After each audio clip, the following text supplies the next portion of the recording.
Welcome to Smart Talk with Trey Graham, a program dedicated to helping you understand local, national, international news and politics, and their importance to you as a believer. Trey is an author, speaker, radio host, and senior pastor of First Melissa. Your comments and questions are always encouraged at treygraham.com. And now, here's your host, Trey Graham. Good afternoon. Welcome to Smart Talk. Thank you for joining me today. We're going to continue our conversations about what's happening in the Middle East, what's happening in the Holy Land, and about the first few weeks of the Donald Trump administration here, his second term in the White House. My guest right now today by telephone is Mudar Zahran. He's been a guest with us before. He is the leader of the Jordanian opposition movement. He is from the Kingdom of Jordan, and he is joining us from England right now. Mr. Zahran, great to talk to you. Welcome back to the program. Pleasure being with you and your audience, sir, in the great state of Texas. Good to visit with you. Let's first of all ask you some background questions. We've had many interviews here with many guests from Israel about the horrific attacks that occurred on October the 7th when Hamas attacked Israel. So take us back, please, and tell us about the response from your community, the moderate Muslim community, especially the Jordanians. What was your community's response when you heard about this horrific attack? Okay, we need to be clear about things. As a proud Muslim myself, as someone who's very proud to have grown up in the United States, particularly the state of New Hampshire, it gave me the potential to see both ends of the argument and to be more sensible about things. So what you listeners is going to hear is the truth rather than the rhetoric you see in television and mainstream media.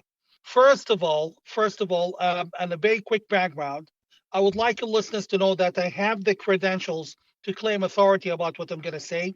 I've served for the U.S. government, served for the U.S. Department of State in both Jordan and Iraq during very difficult times. I'm still working closely with several, let's say, governments and, agencies in those governments in multiple places. And I'm a frequent visitor to Israel. I have many friends in the Israeli government. This is quickly what happened. What happened on the 7th of October was, I'm not sure if that's the right word, biblically evil. It's like in a biblical scale, the evil that was exerted by Hamas is unspeakable, and people try to downplay it. This is very sad and very disappointing. I can authoritatively confirm things I have seen personally in the aftermath of entire homes of families locked inside who refused to come out, and Hamas burnt up the entire homes with the families inside, including children. That said, the response by the Muslim majority was rather disappointing in the sense that the majority of Muslims, my people, rejoiced over the massacre because it shows them that the Jewish enemy is getting killed and they get in the quote unquote tasting their own medicine. So there was a public response of joy. What does this mean for you and for the average person in Texas? It means that, to be honest, the Muslim community, Islam in general, which has been a big question for Americans since 9/11, they want to know if there are good Muslims, if all Muslims are evil. What's this story about Islam? I'll make it very simple for you, and you can connect it to the horrifying massacre on the 7th of October. The majority, the average Muslim, is no different than your neighbor in Texas. This is the world. Most people are average. They just normal, average Joes. They want to survive, have a good family. Now, when you dig into the ideology of Islam, you'll find two different ideologies. One in the Quran. The Quran is, whether you believe in Muhammad or not, I, for example, believe he's a prophet. The Quran is a copy of the Torah, the Old Testament. Very similar, and it has some certain views that were a little bit progressive for its time, 1400 years ago. Now we have another chapter. The Quran is barely 500 pages. It's got issues like slavery is allowed in the Quran, stuff that you would not approve of today, but it's not that evil of a book. It's not actually evil. It's just another religious book. The problem is with a book called the Hadith. The Hadith and Sunnah, the so-called Gospel of Muhammad, was written 250 years after Muhammad's death. If you dig into that book, it's 500,000 pages. It's got all kind of bizarre ideas, including conquest, world domination, and in more ways than other, identical Nazi ideology, the superiority of a certain religion, which is very similar to Nazi superiority of a certain race, and even the concept of dhimmi, you like allowing non-Muslims to live in the Muslim empire as second-class citizens who pay a certain tribute. This is exactly very similar to Hitler's ideology. So what does that translate to you? And I'm sorry, I'm going to run now because I need to say this. And the average Muslim you deal with, if he sticks to the Quran, is no different than necessarily the average Jew or Christian. Now, the Muslim who sinks his teeth into biting this hadith book, the 500,000 pages, would automatically become ISIS. The book of hadith, they speak about enslavement, women rape, massacres, killing children, and so forth. That's a very evil book. That's a book that was written after the Prophet was dead, 250 years. And that book translates into the terror attack and the massacres by which Hamas murdered the Jews, and including even some Muslims and Arabs on the 7th of October. We're visiting with Mudar Zahran, a Muslim leader, a Jordanian leader, and he's joining us on the telephone, and we're asking him about the response to October 7th before we get to the more present-day affairs. So my last question on this topic, sir, why did we not see the condemnation of the evil that you're describing from major Muslim leaders in America and in the rest of the world? Well, when it comes to major Muslim leaders in America, we have a problem. First of all, there are some very decent Muslim leaders I've met in America and prayed at mosques. One occasion, one in Ohio and the other in Michigan. I've met some good Muslim imams in America, but we have to be clear. The Muslim establishment in America was dominated and hijacked by CARE. CARE is the Islamic Non-Discrimination Committee, which I think is based in Washington, D.C. CARE is very closely associated with the Muslim Brotherhood. The folks in Texas may not exactly have heard of the Muslim Brotherhood. Muslim Brotherhood is a religious Islamic society established 8 decades ago, which seeks world domination. They are incredibly organized, very well financed, and very tolerated by globalist Western leadership. I mean, some people, I might offend some people, but I have to say it as it is. When George Bush, in the aftermath of 9/11, George Bush Jr. was, led the Department of Homeland Security take a very tough stance on Muslim immigrants. Hundreds of thousands were deported. Some of them didn't even pray or didn't even care about Islam just because they're Muslims. At the same time, Bush was welcoming Muslim Brotherhood leadership inside the White House. So there is this very nasty, unholy marriage between the globalist forces in the West who that's my opinion, and I'm free to have one, want to compromise what the West stands for and what particularly Americans stand for. And I know we have a short time, but you need, sir, to read what Americans stand for. The average American, especially in blessed states like Texas, they stand for faith. They have a strong faith system, family values, and they want men, to be tough. So I hate to say this, my religion has been avidly and relentlessly used by evil forces in the West to weaken the West and compromise the Western society, creating a menace for both Muslims and non-Muslims. So when the aftermath of October 7th and the response by Israel after they were attacked and the bombings and the attacks in Gaza has left the Gaza Strip, as some say, unlivable. And again, this is a defensive measure, a responsive measure by the Israelis. But now the question is what to do with Gaza today. Why have the other Arab nations, Muslim nations, Egypt, Saudi Arabia, Jordan, etc., why have they not come to the aid of the Gazans in the Gaza Strip? Well, that's a very good question. I'm going to start with it. Except for Saudi Arabia, and I'm being honest about this, except for Saudis, The Arab countries have done, the Arab regimes have done very well with the Arab-Israeli conflict. They got away with stealing U.S. foreign aid. They got away with, blackmailing the world and the Western world in the name of the Palestinian-Israeli conflict. They got away with oppressing the wrong people and telling them, no, we need to liberate Palestine. So in Jordan, for example, anytime the Palestinian majority, 95 to 97% of the population who lived like the segregation days some 65 years ago in the United States, seriously, there is real segregation in Jordan against the Palestinian majority. Those people, whenever they demand their rights, the king would just go on TV and start talking about liberating Palestine and retrieving, getting Jerusalem back from the Jews. He says that openly in television. So that's why they want this conflict to continue. That's why they're not even interested in solving the conflict.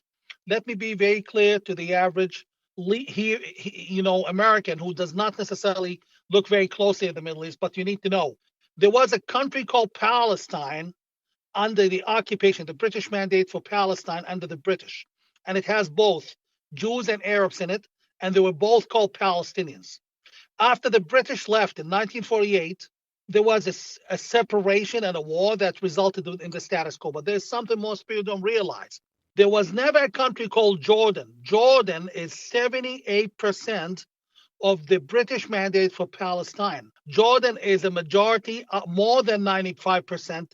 This is proven with the documents, are Palestinians. Jordan, the only thing that's not Jordanian, the Palestinian Jordan, is the king himself. And that's a very small family who's been playing, both ends against the middle, the Israelis against the Palestinians. The problem with the Palestinian, it doesn't make sense for people to be homeless and stateless for 8 decades. You wouldn't agree, for example, someone from Texas or Mexico or Canada to suddenly not have a home for 8 decades. They have a home. That home is called Jordan. And when President Trump calls for rehousing or resettling the Palestinians in Gaza into Jordan in particular, that's a very valid point for the following reasons. And you need to look it up, and you can look me on Twitter and see the details. The Jordanian law, Jordanian citizenship law, dictates that every Palestinian, unless they're Jewish, unless they're Palestinian Jews, and it shows that there has been Palestinian Jews, every Palestinian is a natural born Jordanian. So it's the right by birth, the right of citizenship by being born. So the Gazans are Jordanian citizens, and they're being denied the right of return into their country. I need to put 2 things on record. One, about the Israelis and how they acted in Gaza and the aftermath of it, and where the Gazans want to be. I can authoritatively confirm to you, no Gazans want to be in Gaza at the moment. Nobody, let alone the rhetoric, the nonsense you see in television, except for Hamas clowns, because they own Gaza and they make a lot of money controlling the food items and the supply of goods. Gazans want to leave at any cost, and they would happily leave to Jordan. Gaza now requires up to 15 years just to rebuild the infrastructure. Where are people going to go? 72% of Gazans don't have a home at the moment. Who's going to build them homes? They want to move somewhere else. This situation is not sustainable. The president was very logical. The president was very honest, and he's got the intel. He's got the information that the majority of Palestinians would love to settle in Jordan, according to a U.S. Embassy Amman Jordan cable that was leaked into the media a few years ago. The majority of Palestinians do not care for returning to their homes from 8 decades ago in Israel. They want to settle in Jordan, believe it or not. These are the cables. One more thing that I want to put in the record about the Israelis, and they are my friends, my brothers and sisters. I care for them as much as I care for my people, and I have to put this on record. The Israelis in Gaza were fighting Hamas with the civilians in the middle, because Hamas deliberately, with all videos and documents to prove it, did hide behind civilians. There's no question about that. In addition, I, as an ex-serviceman myself, I can assure you, it's very sad, but this is the situation. When in doubt at war zones, and a lot of your listeners have served and they know exactly what I'm talking about, when in doubt, pull the trigger. There was a problem that you're dealing in a very small area And that small area is at least 40,000 hostile elements who are shooting at you, blowing themselves up. So the Israelis had no chance. And I can authoritatively confirm, and to be honest, fair, and square, they've done their best to avoid civilian casualties. Nonetheless, it is what it is. It's nasty over there. Dogs are eating bodies off the streets. Gazans don't have running water. They don't have electricity, and they don't have health care. They need to leave as soon as possible before more children die. I'm visiting with Mudar Zahran today on Smart Talk, a Muslim leader, a Jordanian leader. He's giving us some very important information today about what's happening in Gaza and the aftermath of October 7th. And, sir, you said most Gazans want to move to Jordan, and you said Jordanian law requires them to be accepted. And if those two things are true, why has it not already happened? Because we have a dictator king. His name is Abdullah, who is openly, not even covertly, not even secretly. He's openly connected to Iran. He's a frequent visitor of the Ayatollah. He's in bed with the evil axis, which is Iran, China. I hate to say this. China is very involved. Very few Americans realize how dangerous China really is at the moment. And he is with that axis, and he's not pro-American. He's enjoying American taxpayers' money, though. He wants, in his book, if he opens the door for Palestinians, he will help end the Arab-Israeli conflict, and that's not what he wants. Let me be clear. Some people would like to dictate to you that Palestinians are crazy. I need to be clear because, again, we have short time, and I try to be of use to your listeners as much as I can. This is where the Palestinians stand on what happened on the 7th of October and on jihad in general. The Palestinians in Gaza, 2.1, 2.2 million, they don't care for Hamas. They don't care for jihad. They elected Hamas 20-something years ago, and they tasted firsthand how to be ruled by an Islamic radical group. Hamas has assaulted the women regularly, raped young women, Palestinian women, often killed Palestinian men just because they criticize Hamas. They have the signature murder, which is they would point the machine gun right at someone's knees, shoot, and then leave them bleeding until death, make an example out of them. The Gazans hate Hamas. On the other hand, Palestinian inside Israel, inside the West Bank or Judea and Samaria, which is one of the holiest places ever in the Holy Land, the Palestinians in those areas, they would worship Hamas. If Hamas tells them to jump, they would ask how high. Those people are totally brainwashed in Judea and Samaria and the West Bank. They are my people. I have relatives, direct, close relatives living there, but I can assure you those people have been brainwashed, and because they have not been under Hamas rule, they think the grass is green at the other fence, and they think all we need is an Islamic rule and everything's going to go perfect. Those people can be very dangerous if given the chance, and they would do the 7th of October massacre 10 times fold. Now, the majority of Palestinians live in Jordan, where up to 11 million Palestinians live, up to 95% plus of the population. The Jordanian government under the King of Jordan keeps staging protests against Israel. This is what you need to see to understand that in most Arab countries, when you see an anti-American protest or demonstrations, it's usually done by the government itself. Same goes for Israel, anti-Israeli demonstrations. 11 million Palestinians, and the King of Jordan, Abdullah, his media, and his wife is Palestinian. She's always on U.S. national television, demonizing Jews, demonizing Israel, accusing Israel of genocide, and so forth. You can look her up on YouTube. She's been on CNN and elsewhere. Very, very anti-Semitic woman. So they both incite openly on the media for protests in Jordan. The outcome, 11 million Palestinians, only barely 1,000 show up. It tells you the Palestinians in Jordan do not want jihad.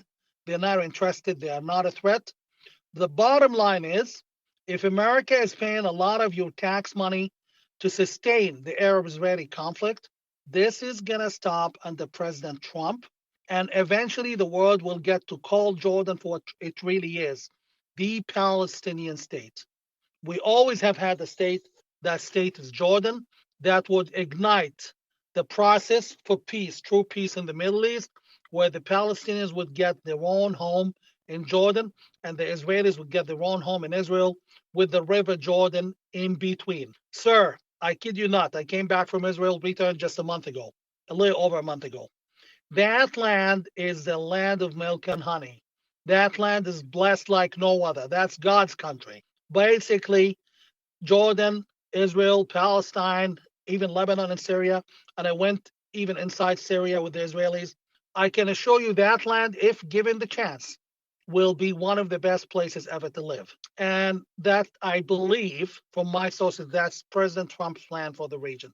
Okay, sir, we have a short time left. I do need to ask you this question. You say most of the people in Gaza want to be free. Most of them want to just live their life. You say most of them hate Hamas.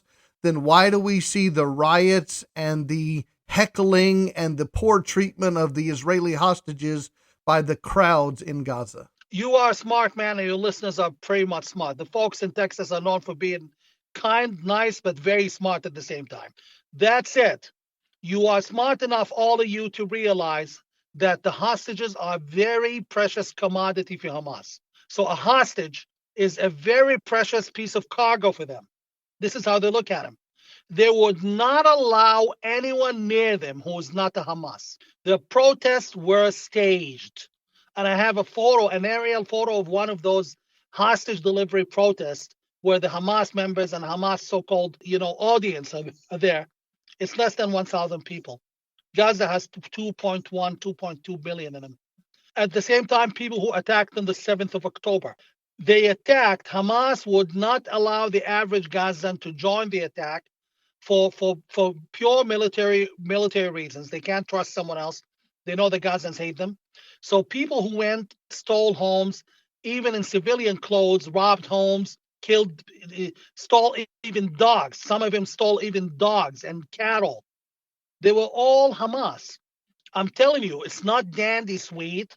I'm telling you, the Palestinians in the West Bank would put Hamas to shame if given the chance. Palestinians in the West Bank, almost 3 million people, on average, the average person there, if given the chance, they are so brainwashed, they would make the 7th of October look like child's play. So you need to know who you're dealing with. The average Palestinian in the West Bank is, in fact, very dangerous when it comes to dealing with Israel. The average Palestinian in Gaza, they've learned their lesson the very, very, very hard way. You need to know thy enemy. Know thy enemy. You cannot anyone making proper assessment of the situation without knowing exactly the nature of the other side. And I hate to say this, sir, a lot of so-called experts, which are in American television and mainstream media, they come with nonsense like, oh, all Muslims are evil. All Palestinians are crazy. That doesn't help because that's not the case. I say it as it is, and the truth shall set us all free. My guest today for a very interesting interview has been Mudar Zahran, the leader of the Jordanian opposition movement, a Muslim man, a writer, a teacher, a thinker. He's joining us on the phone from England.